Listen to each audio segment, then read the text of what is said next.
if I told you that Zeus of Greek mythology was actually Satan, Lucifer? What if I told you that? What would you say? The very first point I want to make is this.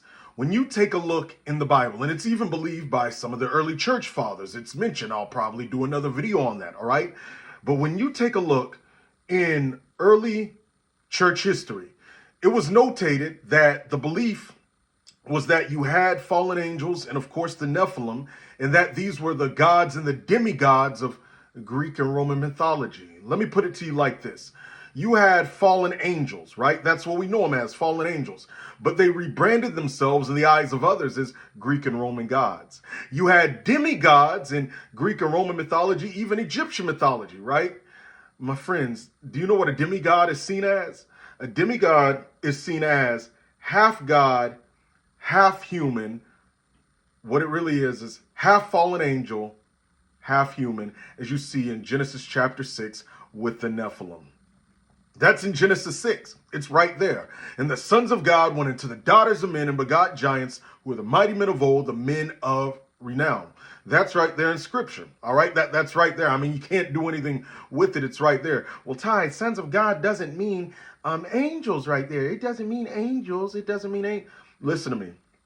Okay, because people try to debate this all the time. When you take a look at the term the sons of God, it's B'nai Elohim. And when you take a look at B'nai Elohim in the Hebrew, the other place where you see that at is, guess what? In the book of Job, during the creation of the foundations of the earth, when God was laying the foundations of the earth. So if that is humans, then that would mean essentially that humans were here when God was laying the foundations of the earth, which is impossible, because humans were not created until the sixth day. Sons of God, in fact, were angels. So angels did sleep with human women. Okay? So that's, they produced the offspring of the Nephilim. Some felt like it kept getting in my mouth. I'm sorry. That's the offspring of the Nephilim, right? That's what demigods are in Greek and Roman mythology. But Satan, Lucifer, let's go back to him. Back to the original thing.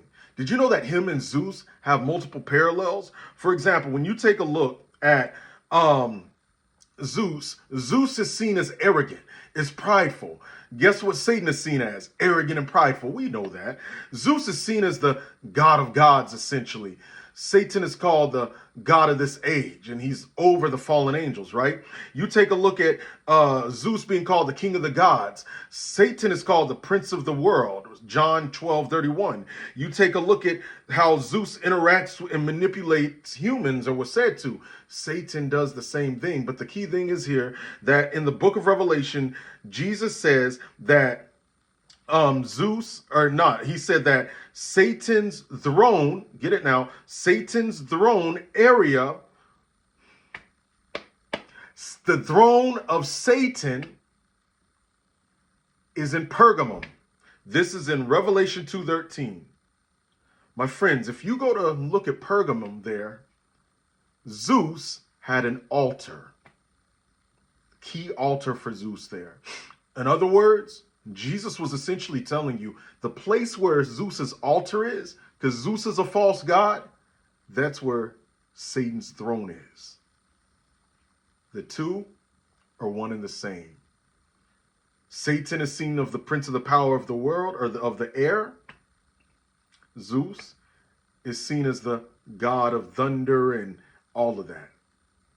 There's a lot more parallels, but that's just some. I might do a longer video on this. So I really want you to just ponder these things, all right?